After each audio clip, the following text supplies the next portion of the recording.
عربوں میں دم نہیں رہا تھا، عیاشیوں کی وجہ سے کھوکھلے ہو چکے تھے۔ میں تجھ کو بتاتا ہوں تقدیر امم کیا ہے، شمشیر و ثنا اول، طاؤس و رباب آخر۔ یہی وجہ ہے کہ تقریباً 20 صدی کے بعد ان کی حکومت ختم۔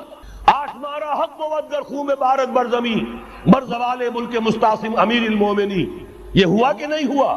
جبکہ آئے ہیں تاتاری ہورڈز، اور جنہوں نے کہ آخری خلیفہ بنو عباس اسے محل میں سے نکالا، ایک کھال کے اندر لپیٹ کر اور اپنے گھوڑوں کے سوؤں تلے کچل دیا۔ عرب معزول کر دیے گئے تھے، لیکن اب دوبارہ عربوں کو جب سہارا ملا ہے، لیکن اب بھی انہوں نے کہیں اسلام قائم نہیں کیا۔ کوئی روس کا غلام رہا، کوئی امریکہ کا غلام رہا، کسی نے اس کا ساتھ دیا، کسی نے اس کا ساتھ دیا۔ تہذیب ہے تو مغربی، تمدن ہے تو مغربی، وضع میں تم ہو نصارہ تو تمدن میں ہنود۔ یہ مسلمان ہے جنہیں دیکھ کے شرمائے یہود۔ یہی معاملہ جب ان کا ہوا تو اب اللہ تعالیٰ کی طرف سے ان کے اوپر وہ عذاب کی بھٹی گرم ہونے والی، لیکن اس کے بعد پھر یہاں سے جائیں گے وہ جو ان کی مدد کریں گے، اور یہ ایلیا کو واپس لینے والے یہ مشرق سے چلنے والے لشکر ہوں گے۔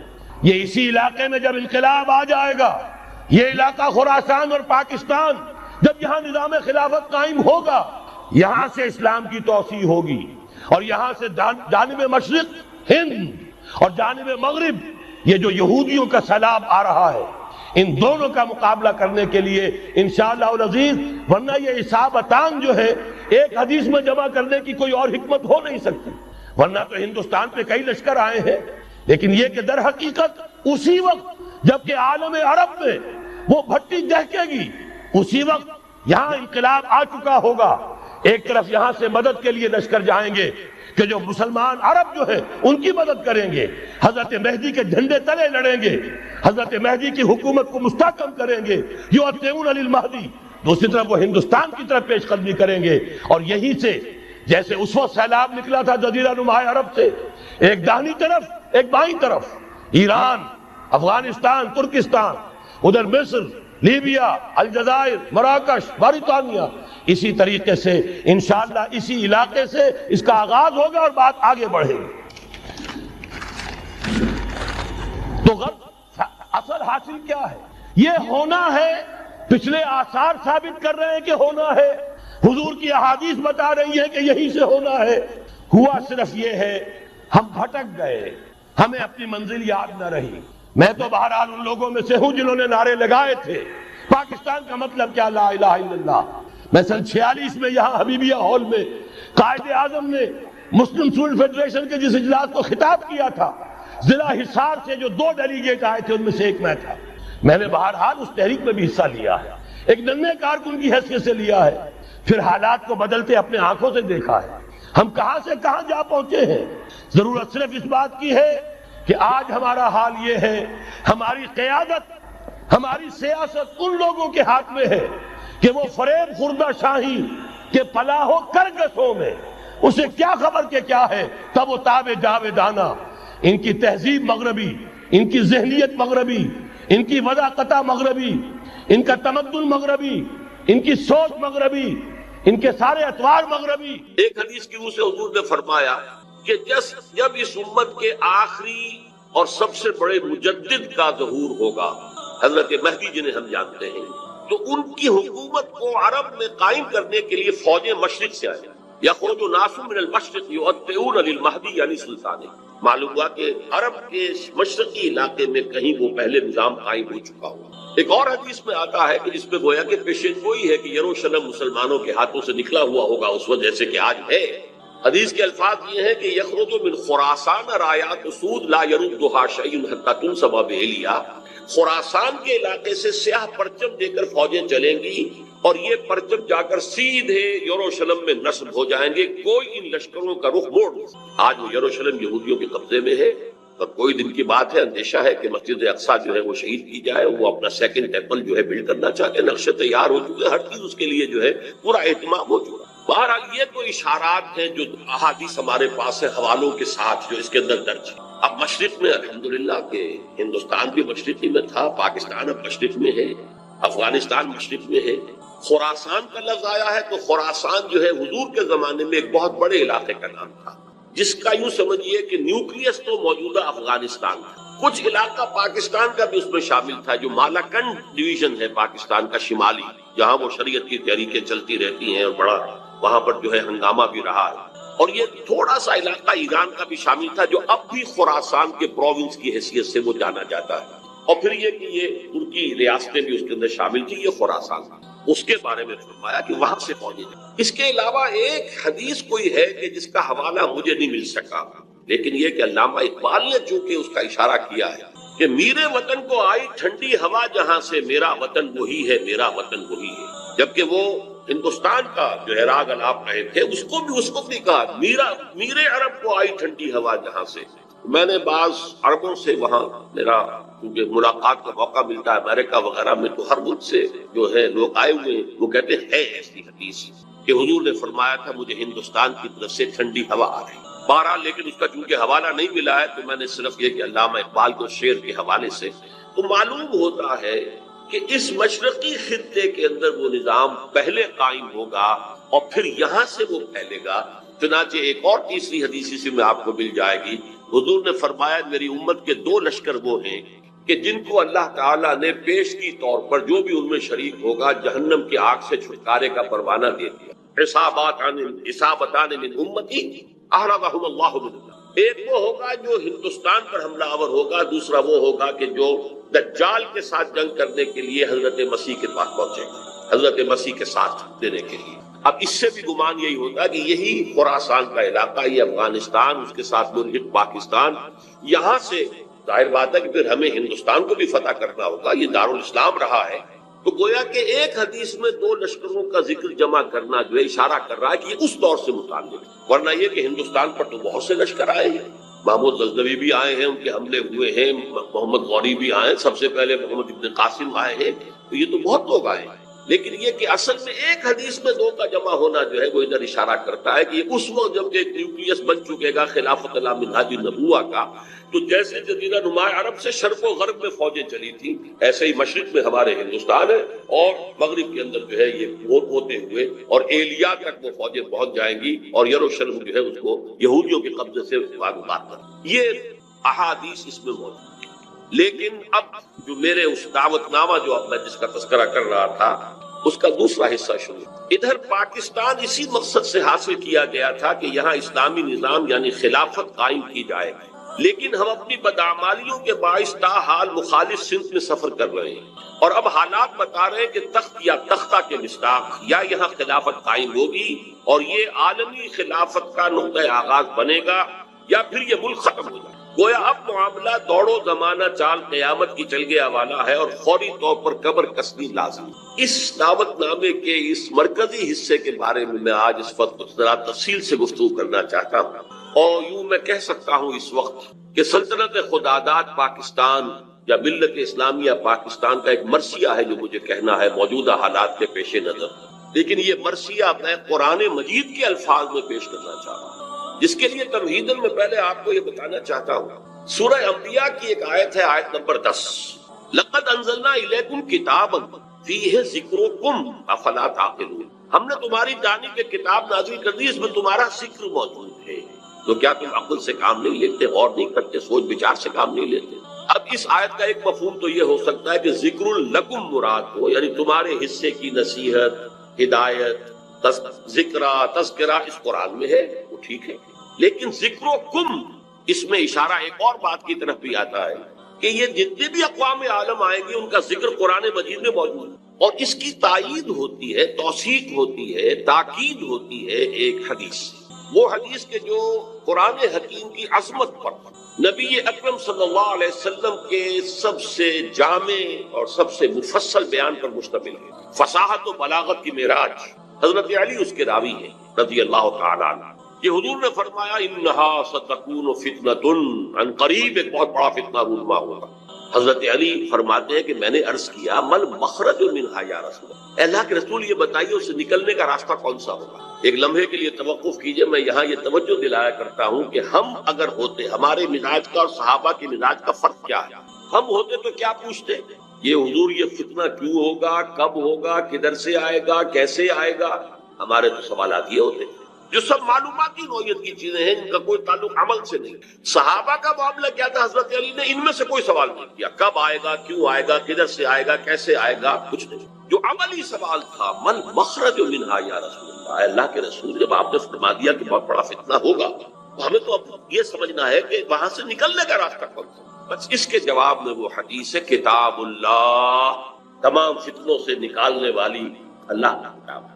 فیہ نبأ ما قبلکم وخبر ما بعدکم وحکم ما بینکم، اس میں تم سے پہلے جو لوگ گزرے ان کے حالات بھی یہ تو سب جانتے ہیں، قوم نوح اور قوم ہود اور قوم عاد اور نبأ کس کس کا اقوام کا تذکرہ ہے، وخبر ما بعدکم جو تمہارے بعد ہونے والا ہے اس کی خبریں بھی موجود، وحکم ما بینکم اور جو بھی تمہارے مابین قیامت تک اختلافات رونما ہوں گے ان سب کا فیصلہ بھی موجود۔ بڑی عظیم حدیث ہے، وَهُوَ الذِّكْرُ الْحَكِيمُ وَهُوَ الصِّرَاطُ الْمُسْتَقِيمُ وَهُوَ حَبْلُ اللَّهِ الْمَتِينُ لَا تَنْقَضِي عَجَائِبُهُ وَلَا يَشْبَعُ مِنْهُ الْعُلَمَاءُ وَلَا يَخْلُقُ عَنْ كَثْرَةِ الرَّدِّ، اور آخری الفاظ تو بلاغت کی انتہا ہے، من قال به صدق ومن عمل به اجر ومن حکم به عدل ومن دعا الیہ ہدی الی صراط، جس نے کوئی بات کہی اس قرآن کی بنیاد پر اس نے سچ کہا، جس نے عمل کیا اس کا اجر محفوظ، جس نے کوئی فیصلہ کیا قرآن کی بنیاد پر اس نے عدل کیا، اور جس نے قرآن کی طرف بلایا اس کی ہدایت ہو گئی، کسی اور کی ہو نہ ہو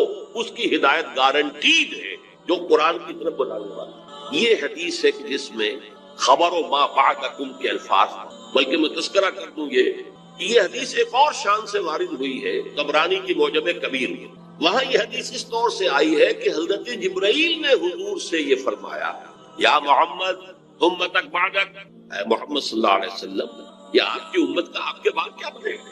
حضور نے اس پر پوچھا، بل مخرج منہا یا جبرائیل، جبرائیل کی بات تو بہت اہم کہی ہے، ابھی تو میں ہوں، انا بین اظہرکم، ابھی تو ہے مسلمانوں میں تمہارے مابین ہوں، لیکن ایک وقت تو آئے گا، آخر دور نبوت کے خاتمے کی خبر حضور نے دی تھی تو وہ آپ نے مثال کی خبر دی تھی، جانا ہے مجھے، انک میت وانہم میتون، قرآن مجید میں تھا، لیکن اس کا حل کیا ہوگا؟ اے جبرائیل، تب انہوں نے کہا ہے کتاب اللہ فیہ نبأ من قبلکم ومن خبر ما بعدکم وحکم ما بینکم، یہ ایک اور ہی شان کے ساتھ یہی روایت ہے۔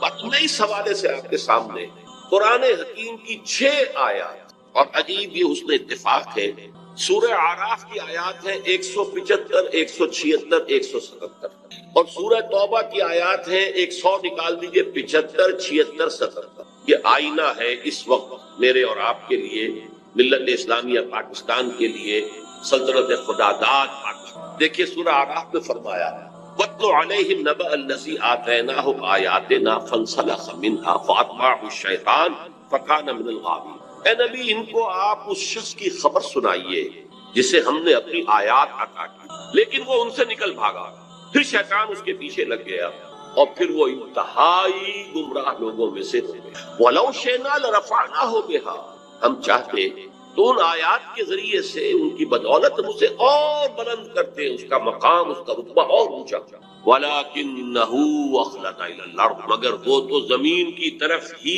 بیٹھتا اور دھستا تھا، فَمَثَلُهُ كَمَثَلِ الْكَلْبِ، تو اس کی مثال تو کتے کی سی ہے، ان تحمل علیہ یلہث، اگر اسے دھتکارو، کوئی ڈھیلا، کوئی لکڑی اس کی طرف اٹھاؤ مارنے کے لیے تب بھی وہ ہانپتا رہتا ہے، ان تترکو یلہث، زبان اس کی نکلی ہوگی، اس میں سے راج ٹپک گئی ہوگی، چھوڑے رکھو گے تب بھی۔ ذالک مثل القوم الذین کذبوا بآیات، یہی مثال ہے اس قوم کی کہ جس نے اپنے رب کی آیات کو جھٹلایا۔ فقصص القصص، تو اے نبی آپ یہ واقعہ بیان کر دیجئے، لعلہم یتفکرون، شاید کہ وہ غور کریں، سوچ وچار سے کام لیں۔ ساء مثلا القوم الذین کذبوا بآیات اللہ، بری ہے مثال اس قوم کی جس نے اللہ کی آیات کو جھٹلایا، وانفسہم کانوا یظلمون، اور وہ اپنے اوپر ظلم کرنے والے۔ اب میں اس کی زیادہ تفصیلی تفاصیل میں نہیں جاؤں گا، اگرچہ ایک رائے یہ بھی ظاہر کی گئی ہے کہ یہ کسی شخص معین کا تذکرہ نہیں ہے، بلکہ یہ ایک مثال ہے بتا دے رہا، لیکن یہ بات صحیح نہیں ہے۔ وَاتْلُ عَلَيْهِمْ نَبَأَ وَاضْرِبْ لَهُم مَثَلًا سے بات ہوتی تو اس کا امکان تھا، یہاں تو خبر سنا دیجئے اے نبی اس کی خبر۔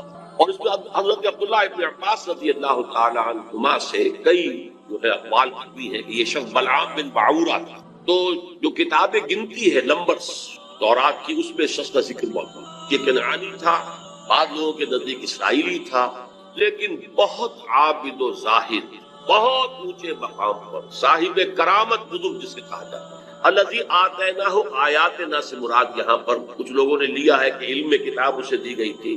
وہ بات میرے نزدیک صحیح نہیں ہے، بلکہ آیات کہا گیا معجزات کو بھی. جس طرح اللہ اپنے انبیاء کو آیات، ہم نے آیات بینات دے کر رسولوں کو بھیجا، ایسے ہی ہے کہ کوئی بہت عابد زاہد کوئی ہو، عابد مرتاز اور زاہد مرتاز، تو اللہ تعالیٰ اسے کرامتیں عطا کرتا ہے. میں کوئی شک نہیں ہے. کرامات الاولیاء فقط اس میں کسی شک و شبہ کی گنجائش نہیں ہے. اللہ تعالیٰ کی بزرگی کے ظہور کے لیے، اظہار کے لیے وہ ایسے خلق آدم واقعات ظاہر کرتا. تو با کرامت بزرگ تھا، لیکن پھر وہ جو دنیاوی خواہشات کی طرف ایسا متوجہ ہوا کہ اس کی ساری نیکی، ساری اس کی بزرگی، ساری روحانیت ختم ہو کر رہ گئی. وہ انتہائی پاتال میں جا. بعض مفسرین نے حضور کے دور کے دو اشخاص کا ذکر بھی کیا ہے. امیہ ابن ابی صلت ایک بہت بڑا شاعر تھا کہ جس کی اشعار میں توحید رچی بسی ہوئی تھی. توقع یہ تھی کہ تو حضور کا سب سے بڑا جو ہے وہ سپورٹر بن جائے گا، لیکن نہیں، مخالف ہو. اسی طریقے سے ابو عامر راہب تھا، جیسے ورقہ ابن نوفل مکے میں تھے، وہ جا کر جو ہے وہ شام میں انہوں نے عیسائیت اختیار کی اور وہ بہت بڑے عالم تھے. کان یکتب التوراۃ بالعبرانیہ.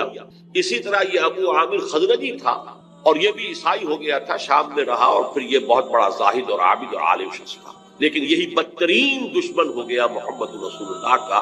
جبکہ ورقہ ابن نوفل نے جو ہے حضور کی تصدیق کی تھی جب حضرت خدیجہ رضی اللہ تعالی عنہا لے کر گئی تھی حضور کو ان کے پاس. بہرحال میرے نزدیک یہ بلعام بن باعورہ ہی کا تذکرہ ہے جو ہو رہا ہے کہ وہ بہت با کرامات بزرگ تھا، لیکن زمینی خواہشات دو سب سے نمایاں. بطن، پیٹ کھانے کو مانگتا ہے، یہ انسان کی بہت بڑی بڑی، اس لیے کہ ظاہر بات ہے جو پریزرویشن آف دی سیلف ہے، اپنے بقا کے لیے اسے غذا چاہیے، لیکن اس کے ساتھ چٹخارا بھی لگا ہوا ہے، یہ اس کے ساتھ اضافی شے ہے. اور دوسری ہے جنسی خواہش، شہوت، پریزرویشن آف دی اسپیشیز، اپنی نسل کو برقرار رکھنے کے. یہ دونوں جو ہے حرصیں انسان کے اندر جب یہ اعتدال سے بڑھتی ہیں تو تباہی کا ذریعہ بنتی. لیکن یہاں نوٹ کیجئے کہ ایک شخص جسے اللہ نے اپنی آیات عطا کی، صاحب کرامت تھا، لیکن وہ اس سے نکل بھاگا. اور یہاں فرمایا پھر شیطان اس کے پیچھے لگ گیا. اور یہ بہت اہم نکتہ ہے، یعنی اولاً نہیں شیطان کے اغوا سے کوئی شخص جو ہے وہ گمراہ ہوا کرتا. قرآن مجید میں صاف یہ بات آئی ہوئی ہے، ان عبادی لیس لک علیہم سلطان. دیکھو تمہیں ہم مہلت تو دے رہے ہیں، قیامت تک کے لیے تمہاری زندگی طویل ہوگی اور تم ہمارے بندوں کو جس طرح چاہو گمراہ کرنے کی کوشش کرنا، لیکن تمہیں اختیار کوئی حاصل نہیں ہوگا، اختیار اسے حاصل نہیں. تو جو شخص خود اپنی جو ہے داخلی غلط تقاضوں کے تحت غلط راستہ اختیار کرتا ہے، پھر شیطان اس کے پیچھے لگ جاتا ہے. فَأَتْبَعَهُ الشَّيْطَانُ، تو شیطان اس کے پیچھے لگ گیا. فَكَانَ مِنَ الْغَاوِينَ.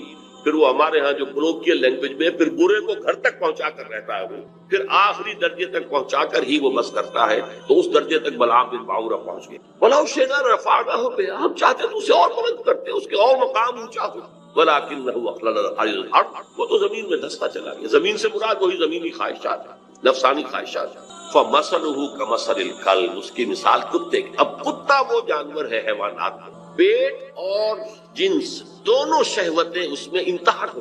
لہذا چاہے خوب پیٹ بھرا ہو، کسی صاحب کا یا کسی میم کا کتا ہو، خوب گوشت کھا کے گھر سے نکلا ہو، لیکن پھر بھی وہ باہر جائے گا تو ہر شے کو سونگے گا کہ شاید کوئی کھانے کی چیز نہیں. یہ اس کی یعنی سمجھ جبلت کے اندر، یہاں تک کہ آپ اس کو کوئی ٹھیکا ماری مارنے کے لیے تو وہ اس کو بھی سونگے گا کہ شاید اس میں کوئی کھانے کی کوئی شے موجود ہو. چلے گا بھی تو ادھر ادھر ہوتا ہوا سونگتا ہوا، اور وہ اپنی شرمگاہ کو چاہتا رہتا ہے. دونوں جو حرصے ہیں اس کے اندر انتہا تھا. اور اس کا پھر ظہور کیا ہوتا؟ زبان ہر وقت نکلی ہوئی ہے، ہانپ رہا ہے، ہر وقت ہانپ رہا ہے. پیٹ بھرا ہو تب بھی ہانپ رہا ہے، اور پیٹ خالی ہو تب بھی ہانپ رہا ہے. تھکا ہوا تب بھی ہانپ رہا ہے، کھڑا ہوا تب بھی ہانپ رہا ہے. زبان نکلی ہوئی ہے اور اس کے اندر سے راج ڈالتا ہے. یہ مثال دی ہے جیسے قرآن مجید میں گدھے کی مثال بھی آئی ہے.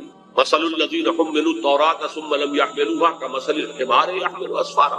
مثال اس قوم کی جس کو ہم نے تورات عطا کی تھی، حامل تورات بنائی گئی تھی، وہ قوم پھر اس نے اس کا حق ادا نہیں کیا. اس گدھے کی مثال ہے جس پر کتابوں کا بوجھ لگا ہو. ایسے یہ گدھے کی مثال دی گئی ہے. اس کے بعد فرمایا ذالک مثل القوم الذین، یہ صرف ایک فرد کا معاملہ نہیں ہے، پوری قومیں بھی اس تمثیل پر پوری اترتی ہے اور اسی ڈسکرپشن کے اوپر وہ پوری اترتی ہے. کذبوا بآیاتنا، جو ہماری نشانیوں کو جھٹلاتے ہیں. فقصص القصص، تو اے نبی آپ یہ قصہ سنا دیجئے. لعلہم یتفکرون، شاید یہ غور کریں. آج میں آپ کو قصہ سنا رہا ہوں پاکستان کا، کس طور سے ان آیات پر منطبق ہو رہا ہے. شاید کہ آپ غور کریں، سوچیں. شاید کہ آپ کے اندر کوئی امنگ پیدا ہو جائے کسی عمل کی، جد و جہد کی۔ سا مثلا القوم الذین کذبوا بآیاتنا، آخری آیت بری مثال ہے اس قوم کی جس نے ہماری آیات کو جھٹلایا، وکانوا انفسہم یظلمون، وہ اپنے اوپر ہی ظلم کرتے رہے۔ ظاہر بات ہے ہمارا کسی نے کیا بگاڑا۔ اب اندازہ کیجئے پاکستان وہ ملک ہے اس روئے ارضی پر جو بہت بڑی بڑی اللہ کی نشانیوں کے ساتھ وجود میں آیا۔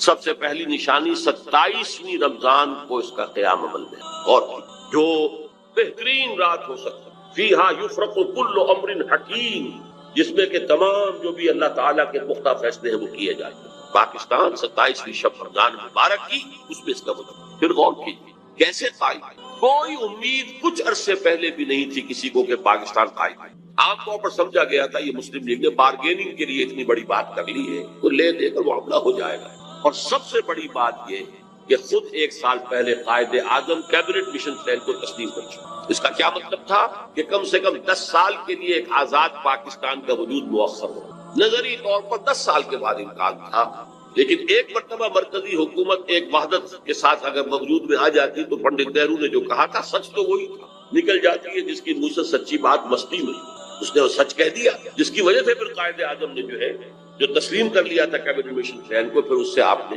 رجوع کیا کہ اس نے کہہ دیا تھا ایک دفعہ بن جائے پھر کون کسی کو علیحدہ عہدے دیتا ہے۔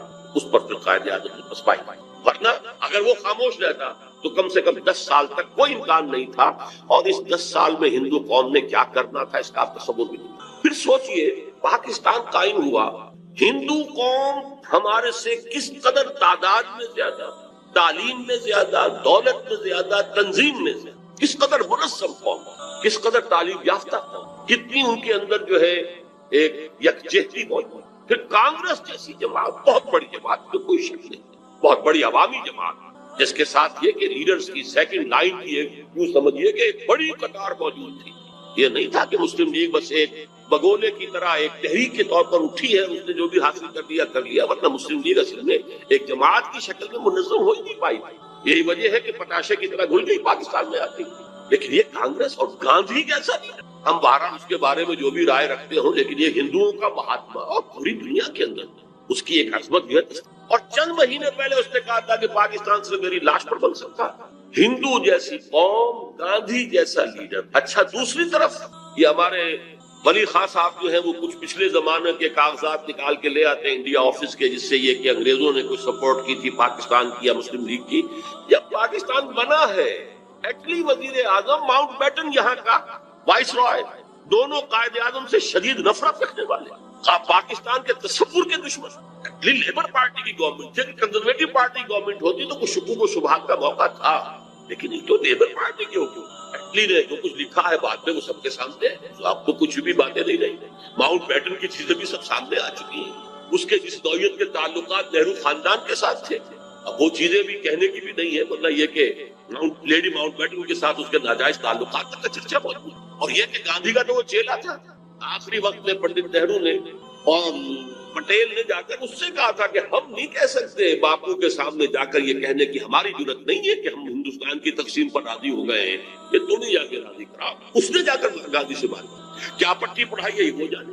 یہ تھے وہ نامساعد حالات جن میں پاکستان کا قیام، اور اس کے اندر جمع کر لیجئے یہ بات کہ 1 سال پہلے مولانا حسین احمد مدنی رحمت اللہ علیہ نے سلہٹ میں یہ کہہ دیا تھا، رمضان مبارک میں پورے 1 سال پہلے، ملائے اعلیٰ میں پاکستان کے قیام کا فیصلہ ہو چکا ہے۔ ملائے اعلیٰ سے مراد فرشتوں کا وہ سب سے اونچا طبقہ ہے جو اللہ کا مقربین جو ہوتے ہیں، ملائکۃ المقربین، وہ ملائے اعلیٰ سب سے اونچا، وہاں فیصلہ ہو گیا پاکستان کے۔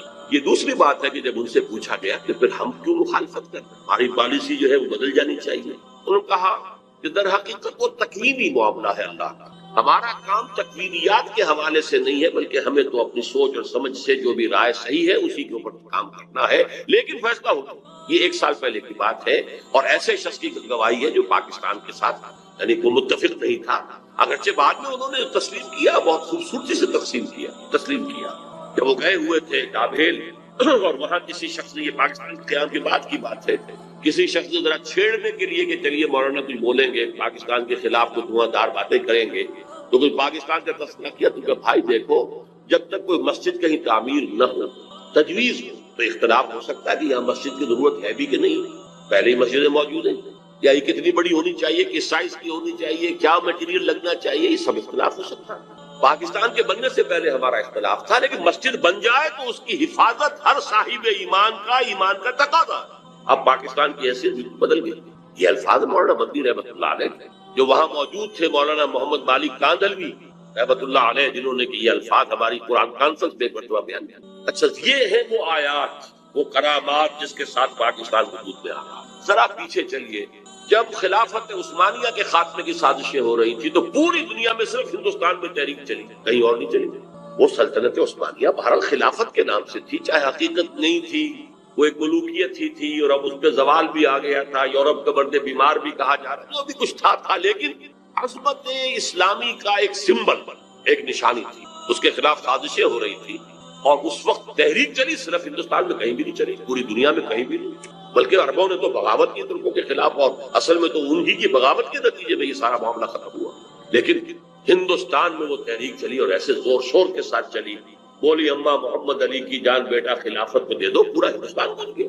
ذرا اس سے بھی پیچھے جائیے، دیکھیے ختم نبوت کے بعد سب سے بڑا منصب مجددین امت ہے، کہ جو سنن ابی داؤد کی روایت کی روح سے ان اللہ یبعث فی هذه الامة على رأس كل 100 عام من يجدد لها دینہ، یقیناً اللہ اس امت میں ہر صدی میں ایسے لوگوں کو اٹھاتا رہے گا جو دین کو تازہ کر، دین کے اوپر جو بھی کوئی غبار آ جائے گا، کوئی اس کی تعلیمات دھندلا جائیں گی، اس کو ہٹا کر صحیح دین کی شکل دوبارہ دکھا۔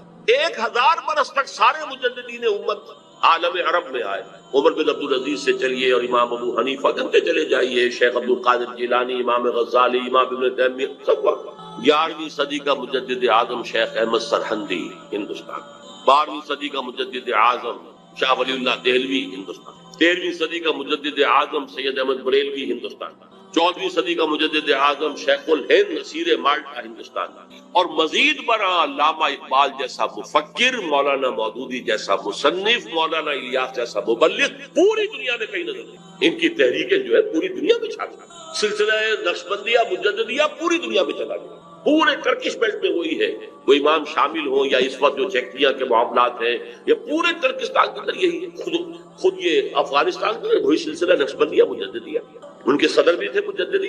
پھر شاہ ولی اللہ ہی کے تو در حقیقت علم کا یہ ظہور ہے کہ جو پورا افغانستان میں جو مدارس کہاں کے پڑھے ہوئے لوگ ہیں یہ طالبان، وہی دیوبندی مدارس ہے کہ جو شاہ ولی اللہ کے علوم کا وارث بنے، گویا کہ ریورس گیئر لگا ہے۔ ایک بات عجیب ہے، ذرا نوٹ کیجئے گا، 1000 برس جو پہلے تھے ہندوستان میں آتے تھے، باہر سے علماء آ رہے ہیں، صوفیاء آ رہے ہیں، ادیب آ رہے ہیں، دانشور آ رہے ہیں ہندوستان میں، اور جب یہ الف ثانی شروع ہوا امت کی تاریخ کا دوسرا 1000 سال، تو ریورس گیئر لگ گئے۔ معین الدین چشتی ادھر سے آئے تھے، سلسلہ مجددیہ نقشبندیہ یہاں سے چلا، شاہ ولی اللہ کے علوم یہاں سے چلے، علامہ اقبال کا فکر یہاں سے پھیلا، پوری دنیا میں پھیلا۔ ڈاکٹر علی شریعتی سے پوچھئے، مالک ابن نبی سے پوچھئے، بہت بڑا جو دانشور ایران کا اور بہت بڑا دانشور جو ہے عالم عرب کا۔ پھر مولانا مودودی کی کتابیں دیکھ لیجیے، پوری دنیا کے اندر عربی میں، انگریزی میں ٹرانسلیشن ہر جگہ مل جائے گی، اور یہ مولانا الیاس کے شروع کرنا تحریک کہاں سے کہاں پہنچی ہے، لاکھوں آدمی ایک وقت کے اندر جو ہے وہ مسلسل حرکت کے اندر۔ یہ ساری آیات ہے، اس سب کا امین یہ پاکستان، یہ سارا ہمارا ورثہ یہ پیچھے ہے، 11ویں صدی، 12ویں صدی، 13ویں صدی، 14ویں صدی، اور پھر یہ کہ پاکستان وجود میں آیا 27ویں کو۔ یہ پاکستان ہندو اور انگریز دونوں کی مخالفت کے الگ رغم قائم ہے، اور اس وقت نقشہ میں آپ کے سامنے کھینچ رہا ہوں سورہ اعراف کی آیت نمبر 129 کے حوالے سے۔ جب ظلم و ستم کی انتہا ہو گئی تھی بنی اسرائیل پر مصر میں، تو انہوں نے جب فریاد کی ہے تو حضرت موسیٰ نے فرمایا تھا ان سے، عَسَىٰ رَبُّكُمْ أَن يُهْلِكَ عَدُوَّكُمْ وَيَسْتَخْلِفَكُمْ مِن فِي الْأَرْضِ فَيَنظُرَ كَيْفَ تَعْمَلُونَ۔ امید ہے کہ تمہارا رب تمہارے دشمن کو ہلاک کر دے گا اور پھر تمہیں زمین کے اندر تمکن عطا کرے گا، پھر دیکھے گا تم کیا کرتے۔ ویسے تو یہ دنیا کی زندگی افراد کے لیے بھی امتحان گاہ ہے، الزم ہستی سے تو ابرا ہے مانند حباب، اس یہاں خانے میں تیرا امتحان ہے زندگی، خلق الموت والحیات لیبلوکم ایکم احسن عملا۔ ہم ایک امتحانی عرصے میں سے گزر رہے ہیں، قوموں کا امتحان اپنی جگہ ہوتا ہے، امتوں کا، ملکوں کا امتحان اپنی جگہ ہے۔ فَيَنظُرَ كَيْفَ تَعْمَلُونَ، پھر وہ دیکھے گا تم کیا۔ اب دیکھیے ہمارے ہاں کیا ہوا بدقسمتی سے، مسلم لیگ کی جو ٹاپ کی قیادت تھی، پہلی بات تو یہ ہے کہ مسلم لیگ بحث کی تھی، مسلم لیگ تو تقریباً سمجھیے کہ ختم ہو گئی قائد اعظم کے انتقال کے بعد، زیادہ کہیں گے تو لیاقت علی خان کی شہادت کے بعد۔ لیکن یہ ہے کہ پہلے دن سے بھی ہم نے رخ اسلام کی طرف نہیں کیا، ہمیں اپنے بزرگوں کا بھی اب تذکرہ جو ہے کرنا پڑے گا۔ میں قائد اعظم کو ہرگز دھوکے باز آدمی نہیں سمجھتا، جھوٹا نہیں سمجھتا، صاحب کردار آدمی۔ میری تعبیر یہ کہ انہوں نے یہ سمجھا تھا کہ اگر پاکستان ایک نوزائیدہ مملکت ہے، ہم نے فوراً اسلام کا ڈنکا بجا دیا اور نعرہ لگا دیا تو پوری دشمن قوت جو ہے ہمیں دبوچ لے گی۔ لہذا اب جب کہ ایک ایسا ملک وجود میں آ گیا جہاں غالب اکثریت مسلمانوں کی ہے، تو خالص سیکولر اصول سے بھی تو یہاں اسلام ہی آئے گا نا۔ سیکولر اصول کیا ہے کہ لوگوں کی اکثریت جو چاہے گی ہوگا، یہی اصول ہے۔ لوگوں کی اکثریت جو قانون بنانا چاہتی ہے بنائے گی، جو نافذ کرانا چاہتی کرائے گی، یہ سیکولرزم ہے۔ تو اب خالص سیکولر اصولوں سے ہندوستان ایک وحدت رہتا تو یہاں اسلام کے آنے کا کوئی سوال نہیں تھا، اکثریت ہندوؤں کی تھی، کوئی امکان ہی نہیں تھا۔ لیکن اب یہ ہے کہ اگر مسلمان یہاں کے چاہیں گے تو یہاں شریعت بھی آ جائے گی، نظام بھی آ جائے گا، سب کچھ ہو جائے گا۔ لیکن ہم نے اگر ڈنکا بجا دیا تو شاید، اب میں سمجھتا ہوں کہ شاید ان کی بات میں وزن ہے، لیکن یہ کہ شکل جو بنی ہے وہ یہ تھی، وزیر قانون ہندو، وزیر خارجہ قادیانی، اور وہ ان کا شورۂ آفاق جملہ ان قریب یہاں پر نہ ہندو ہندو رہے گا، نہ مسلمان مسلمان رہے گا۔ مذہبی اعتبار سے نہیں کہ مذہب تو ان لوگوں کا انفرادی معاملہ ہے، بلکہ قومی اعتبار۔ بہرحال ایک جس کو میں یہ کہوں گا کہ صحیح سمت میں پہلی اینٹ نہیں رکھی۔ مصلحت کیا تھی یہ اپنی جگہ پر، ان کی نیت پر حملہ نہیں ہے، لیکن the fact remains، واقعہ یہی ہے، حقیقت یہی ہے۔ اور مجھے معلوم ہے، میں بنگلہ دیش 2 دفعہ جا چکا ہوں، کہ بنگالی مسلمانوں کو پہلا شوق لگا تھا اس لیے کہ بنگال کا عام مسلمان جو ہے مغربی پاکستان کے عام مسلمان سے زیادہ مذہبی ہے۔ آج بھی جو تبلیغی جماعت کا اجتماع وہاں ہوتا ہے وہ 25-30 لاکھ کا ہوتا ہے ٹونگی میں، اس اعتبار سے، اور عام طور پر بھی وہاں پر مذہبیت زیادہ ہے، ایک شوق لگا۔ اور اس کے بعد جو ہے پھر جو ہے وہ مسلسل چیزیں جو ہے وہ پھر جو لینگویج کوسچن تھا وہ تو سیکولر لوگوں نے اٹھایا تھا، لیکن مذہبی لوگوں کو بھی شوق جو ہے اس سے پہنچا۔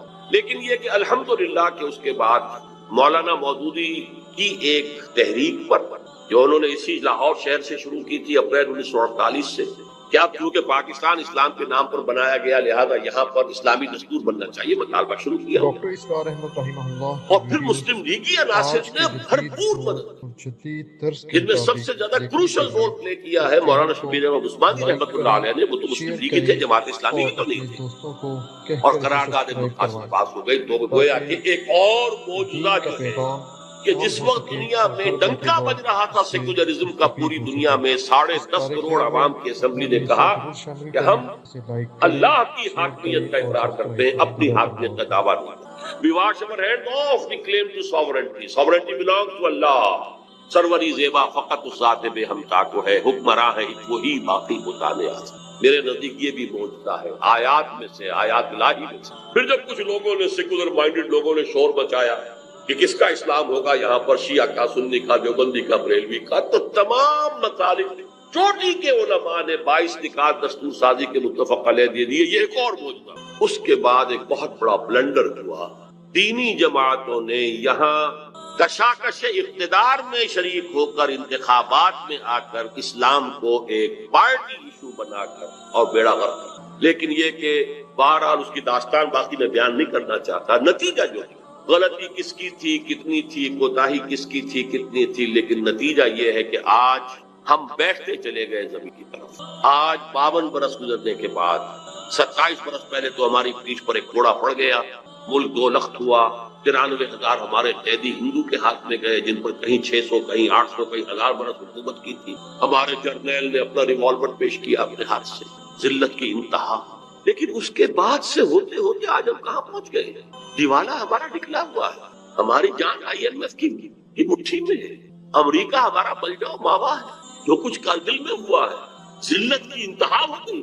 اگرچہ آرمی چیف اب بھی کہہ رہا ہے کہ وہ ایک بہت بڑا جو ہے عسکری فتح تھی، پھر ہوا کیا ہے؟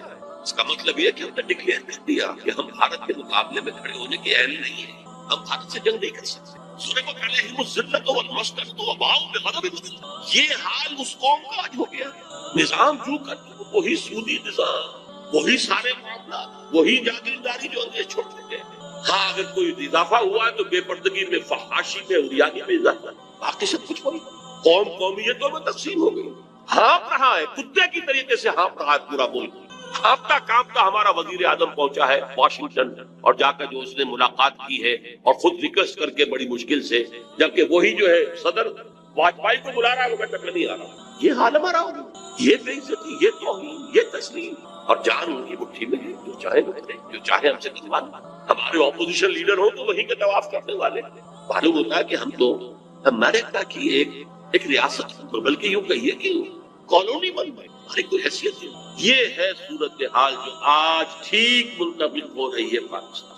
وَاتْلُ عَلَيْهِمْ نَبَأَ الَّذِي آتَيْنَاهُ آيَاتِنَا فَانسَلَخَ مِنْهَا فَأَتْبَعَهُ الشَّيْطَانُ فَكَانَ مِنَ الْغَاوِينَ وَلَوْ شِئْنَا لَرَفَعْنَاهُ بِهَا وَلَكِنَّهُ أَخْلَدَ إِلَى الْأَرْضِ فَمَثَلُهُ كَمَثَلِ الْكَلْبِ إِنْ تَحْمِلْ عَلَيْهِ يَلْهَثْ أَوْ إِنْ تَتْرُكْهُ يَلْهَثْ فَاقْصُصِ الْقَصَصَ ذَلِكَ مَثَلُ الْقَوْمِ الَّذِينَ كَذَّبُوا بِآيَاتِنَا فَاقْصُصِ الْقَصَصَ لَعَلَّهُمْ يَتَفَكَّرُونَ۔ میرے اور آپ کے لیے لمحہ فکریہ ہے، رونے کا وقت۔ میں مرثیہ کا لفظ میں نے اس لیے استعمال کیا، آج ہم کہاں پہنچ گئے؟ اگرچہ جب تک سانس تب تک آس، جب تک اللہ مہلت دے رہا ہے اسے ہم غنیمت سمجھیں اور کمر ہمت کسیں دوبارہ کچھ کرنے کے لیے، ورنہ یہ کہ حالات جہاں تک پہنچ گئے ہیں، اب میں زیادہ وقت نہیں لینا، کون نہیں جانتا، کوئی دن جاتا ہے کہ جس دن آپ کے اخبار میں خبریں نہ ہوں خودکشی ہوگی، بھوک کی وجہ سے، افلاس کی وجہ سے۔ یہ ملک جس کو اللہ نے کیا کیا نعمتیں عطا کی، یہ ملک جو ابتدائی سالوں میں کتنا خوشحال تھا، یہ ملک کے جو سیاح آتا تھا ہندوستان سے وہ کہتا تھا کہ ہم ایک پسماندہ ملک سے ایک ترقی یافتہ ملک میں آ گئے،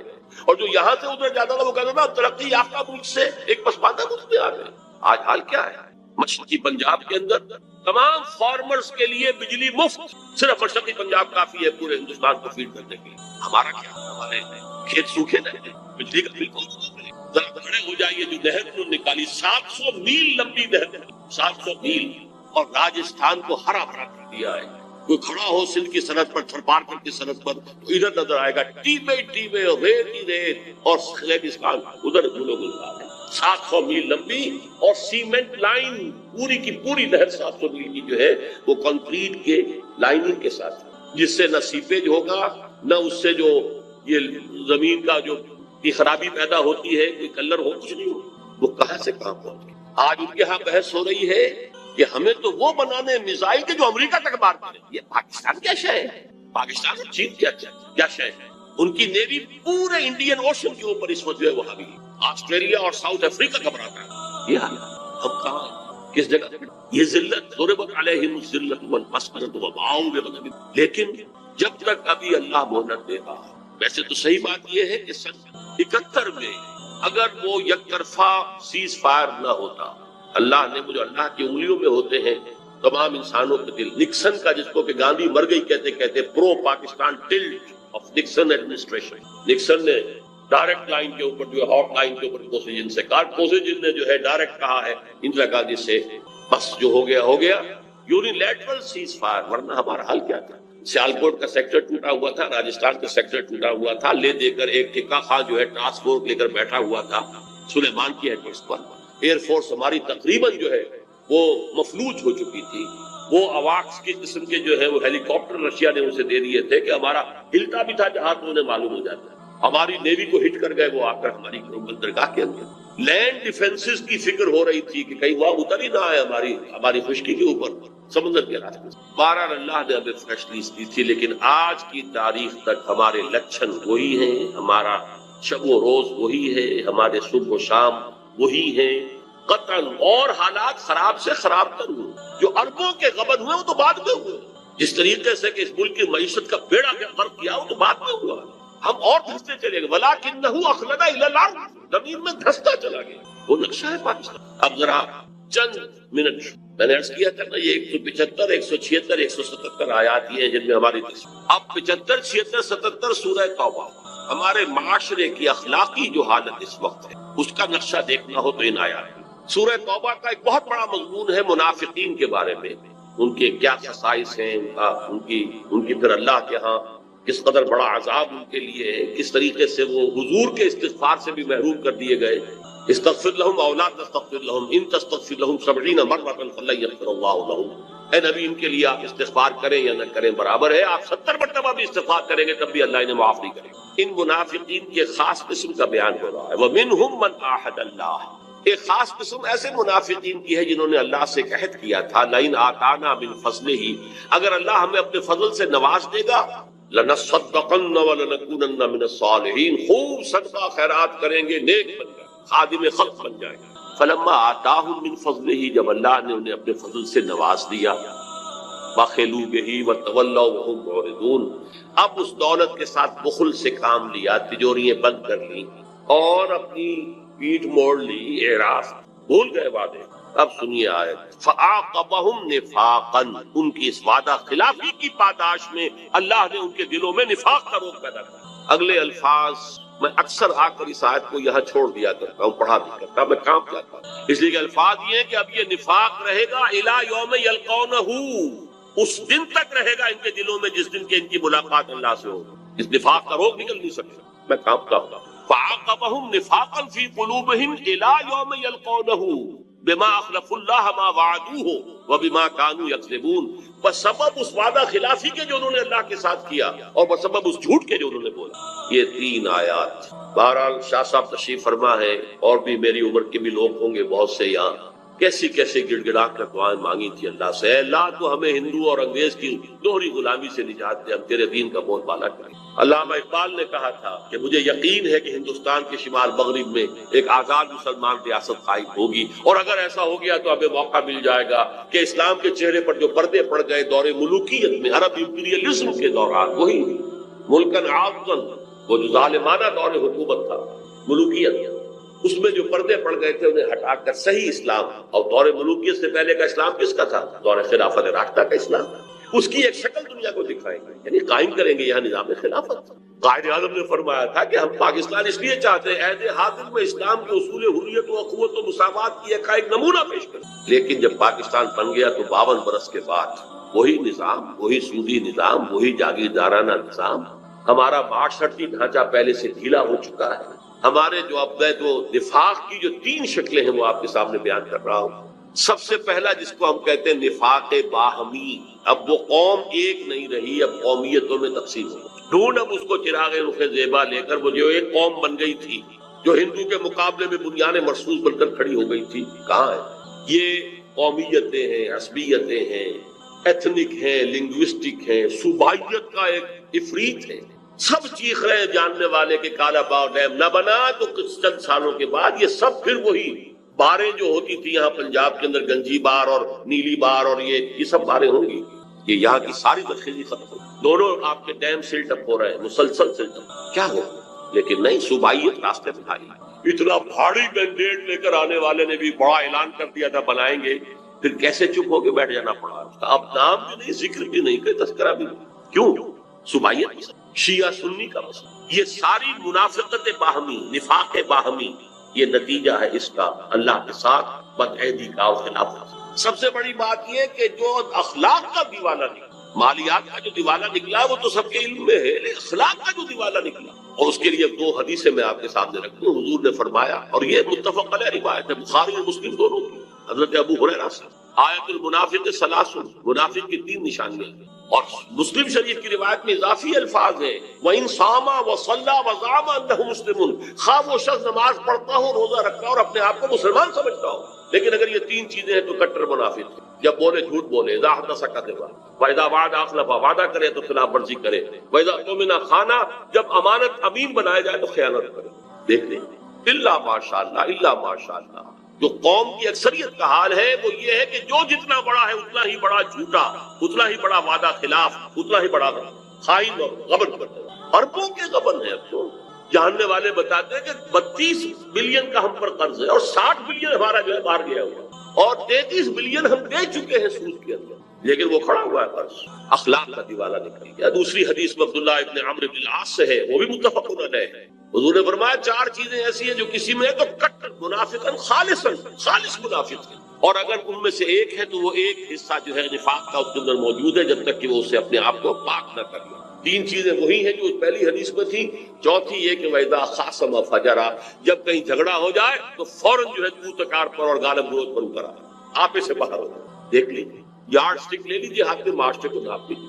میں بڑے دکھی دل کے ساتھ کہہ رہا ہوں، اس وقت روئے ارضی کی سب سے بڑی منافق قوم مسلمانوں نے یہ شکل کہیں دنیا میں نظر نہیں۔ تیسری منافقت کا جو سب سے بڑا ہمارا ہے، کسی ملک کا سب سے سیکریٹ ڈاکومنٹ ہوتا ہے دستور، اور ہمارا دستور منافقت کا پلنگا، پورا اسلام اس میں موجود ہے، قرارداد مقاصد موجود ہے، یہ دفعہ موجود ہے 227 کے، یہاں کوئی کتاب و سنت کے خلاف قانون سازی نہیں ہو سکتی، کوئی منافی قانون رہ نہیں سکتا، لیکن اس کو باندھ دیا ہے آئیڈیالوجی کونسل کے ساتھ، وہ اس کے اوپر رپورٹیں دیتی رہے گی، رپورٹوں کا کیا حشر ہوگا؟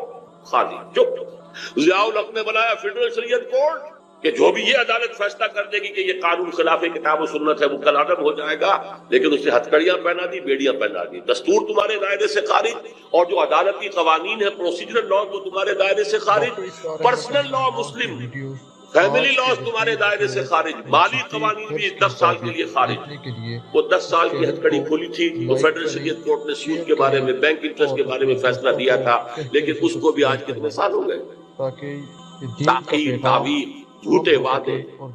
میرے سامنے بیٹھ کر کہا تھا میاں محمد شریف نے 6 مہینے کے اندر ختم کرو سود کو، اور یہ دونوں بھائی جو ہے شہباز شریف اور نواز شریف کہہ کر کہتے ہیں 1 سال کے اندر ہم ختم کر دیں گے، وہ 2.5 سال ہو چکے، اور ابھی تک وہ جو سپریم کورٹ کی اپیلیٹ بینچ سے اس کا فیصلہ نہیں آیا، پتہ نہیں کیا شکل ہے، آیا ہے کہ نہیں آیا ہے، اور اگر نہیں آیا ہے 1 مہینے کے اندر اندر اسے آنا چاہیے تھا عدالت کے کھلنے کے بعد، تو کہیں ایسا ہی نہ ہو کہ اثر نو ہیئرنگ شروع ہو گئی۔ بہرحال یہ ہے ہماری منافقت کے 3 پہلو جو میں نے آپ کے سامنے گنوائے، لیکن جیسا کہ میں نے عرض کیا تھا، جب تک سانس تب تک آس، راستہ کیا؟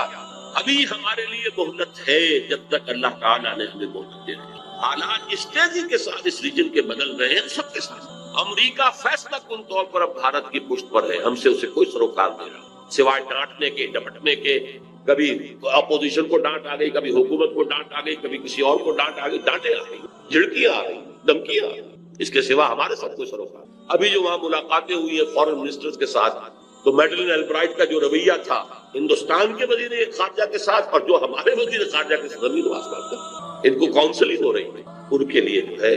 پھر یہ آج کی جو خبر ہے وہ یہ ہے کہ اب زیادہ مضبوط حکومت بی جے پی کی بن سکے گی۔ تقریباً جو ریزلٹس جو ہیں جو آئے ہیں، اب ان کی پوزیشن ایسی ہو گئی ہے کہ شاید انہیں، خیر وہ ایبسولوٹ میجورٹی بی جے پی کی تو نہیں، اس کے الائز کے ساتھ جو ہے، لیکن بہت مستحکم حکومت ہوگی، وہ اتنی باریک، وہ اتنی کمزور حکومت نہیں ہوگی۔ اور بی جے پی کے عزائم جب تک ابھی وہ کچھ اپنے الائز کے لیے ساتھ بندھی ہوئی ہے، ایبسولوٹ میجورٹی اسے نہیں ملی ہے، تب تک تو اس نے کچھ چیزوں کو ابھی روک لیا، وہ الائز کے دباؤ کے تحت کامن سول کوڈ روک لیا ہے، کشمیر کا اسپیشل اسٹیٹس روک لیا ہے، اور جو ان کے دل کی بات ہے وہ روک لی ہے۔ دل کی بات یہ کہ پاکستان کو ختم کرنا، لیکن یہ کہ ان کے انڈیویجول جو زبانوں پر آنا شروع ہو گیا۔ آج تک کئی 50 برس میں کسی نے یہ نہیں کہا تھا جو اب کہا جا رہا، جو رخ ہے دنیا حالات کا، اس کو اسے پہچان نہیں۔ بھارت پاکستان کے بغیر ناممکن۔ RSS کا یہ ڈکلیئرڈ گول ہے بھارت دوبارہ قائم کرنا اور پاکستان کو ختم، اور یہی نہیں، ہندوستان کی پوری سرزمین کو پاک کرنا ان ملیچھوں سے، مسلمانوں سے، ڈکلیئرڈ ہے۔ یہ ہے رخ ادھر جا رہا، کس تیزی کے ساتھ گریجولی وہ بی جے پی بڑھتے بڑھتے کہاں سے کہاں آ گئی، اور اگر کہیں اسے ایبسولوٹ میجورٹی حاصل ہو گئی تو جو حال ہوگا اسے سامنے رکھیے۔ لیکن جب تک ایسا نہیں، یہ بریدنگ سپیس اللہ تعالیٰ جب تک ہمیں دے دے، اگر ہم قبر ہمت کسیں گے تو کچھ ہوگا۔ لیکن اب میں اجمالاً صرف یہ بتاؤں گا کہ نظام خلافت ہے، اس لیے کہ جیسا کہ آپ کے سامنے آ چکا ہے، میں نے یہاں 4 لیکچرز دیے تھے غالباً جنا ہال میں۔ نظام خلافت حقیقت میں کیا ہے؟ جب تک نبوت کا سلسلہ جاری تھا اس وقت تک کیا تھا؟ ختم نبوت کے بعد اس کی شکل کیا ہے جو خلافت راشدہ میں بنی، اب اس کی شکل کیا؟ عبدالرزاق صاحب نے تو صرف وہی ذکر کیا ہے کہ اب اگر نظام خلافت قائم ہوگا تو اس کا سیاسی نظام کیا ہوگا، معاشی نظام کیا ہوگا اور سماجی نہیں۔ میں نے تو اس سے اصولی بحث کی۔ خلافت اصل میں اسے کہتے ہیں کہ اللہ کی زمین پر اللہ کی حکومت پر۔ اللہ جو ہے براہ راست حکومت نہیں کرتا۔ جب تک نبوت جاری تھی جو انبیاء ہوتے تھے وہی اللہ کے خلیفہ ہوتے تھے، اس لیے کہ ان کے پاس حکم آ رہا ہے، جیسے وائس رائے ہوتا تھا دہلی میں بیٹھا ہوا، ہمارا بادشاہ یا ہماری ملکہ تو انگلستان میں ہوتی تھی، وائس رائے ہوتا تھا۔ ان دونوں کے درمیان ربط کیا تھا؟ جو حکم وہاں سے آئے گا، ہز میجسٹیز گورنمنٹ، ہر میجسٹیز گورنمنٹ کا، وہ تو اسے نافذ کرنا ہے وائس رائے کو، اس میں چور و چرا نہیں کر سکتا۔ جہاں کوئی حکم وہاں سے نہیں آیا، یہاں لوکل اپنے حالات کو دیکھ کر جو بہترین اس کی رائے بنے گی، اپنے ججمنٹ، اپنے اجتہاد سے فیصلہ کر سکتا ہے۔ یہ خلافت ہے، یہ وائس ریجنسی ہے۔ ہمارے لیے تو بہت آسان ہے کہ 1947 سے پہلے جو نظام تھا تقریباً 100 برس جو رہا ہے وہ کیا ہے؟ 90 برس نظام رہا 1857 سے 1947 تک. اس سے پہلے تو ایسٹ انڈیا کمپنی تھی، لیکن اس کے بعد 1857 کے بعد سے یہ خلافت کا نظام تھا. تو جب تک نبوت چل رہی تھی نبی ہی نمائندہ تھا تو نبی ہی خلیفہ تھا. اسی لیے کہا گیا یا داؤد انا جعلناک خلیفۃ فی الارض، اے داؤد ہم نے تمہیں زمین میں خلافت عطا کی، جو حکم ہمارا آئے گا اس کو نافذ کرو. بات ختم ہو گئی. جہاں ہمارا حکم نہیں ہے اپنا بہترین ججمنٹ استعمال کرو. فحکم بین الناس بالعدل، لوگوں کے درمیان عدل سے کام کرو. جب تک نبی، اسی لیے ایک حدیث میں ہے کہ کانت بنو اسرائیل تسوسہم الانبیاء کلما ہلک نبی خلقہ نبی. 1400 برس تک تقریباً تاج ٹوٹا ہی نہیں، بنی اسرائیل میں کوئی نہ کوئی نبی ہر وقت موجود رہا. بنی اسرائیل کے سیاسی معاملات، قومی معاملات انبیاء کے ہاتھ میں ہوتے تھے. جیسے کسی نبی کی ہلاکت ہوتی تھی دوسرا نبی اس کی جگہ ہو جاتا تھا. حضرت داؤد کا فوت ہوئے، حضرت سلیمان وہ بھی نبی تھے، یہ بھی نبی تھے، یہ بھی خلیفہ تھے، وہ بھی خلیفہ تھے. چنانچہ جو مدینے میں پہلی ریاست بنی ہے اور جو پھر پورے جزیرہ نما عرب کو محیط ہو گئی 10 سال کے اندر اندر، اس کا خلیفہ کون تھا؟ خلیفہ تھے محمد الرسول اللہ صلی اللہ علیہ وسلم. یہ لفظ آپ کے لیے استعمال نہیں ہوگا، لیکن ظاہر بات ہے امیر المومنین کون تھے اس وقت؟ محمد الرسول اللہ صلی اللہ علیہ وسلم. خلیفہ کون تھے؟ جیسے داؤد خلیفہ تھے، محمد الرسول اللہ خلیفہ. اللہ کا جو حکم آیا آپ نے نافذ کیا، جہاں حکم نہیں آیا اپنی ثوابیت سے فیصلہ کیا. البتہ جب حضور پر نبوت ختم ہو گئی اب اجتماعی خلافت کا دور شروع. اب کسی کے پاس ڈائریکٹ جو ہے وہ اللہ کے ساتھ لنک جو ہے کہ وہاں سے حکم آ رہا ہو وہی کے ذریعے سے وہ کھڑکی بند ہو گئی. وہی یہ اللہ کی کتاب ہے تمہارے پاس، یہ نبی کی تمہاری سنت ہے تمہارے پاس، وہ ہے. 2 آنکھوں سے اپنا راستہ دیکھو اور اجتہاد کرتے ہوئے آگے بڑھو. اور اب خلیفہ چنا جائے گا مسلمان.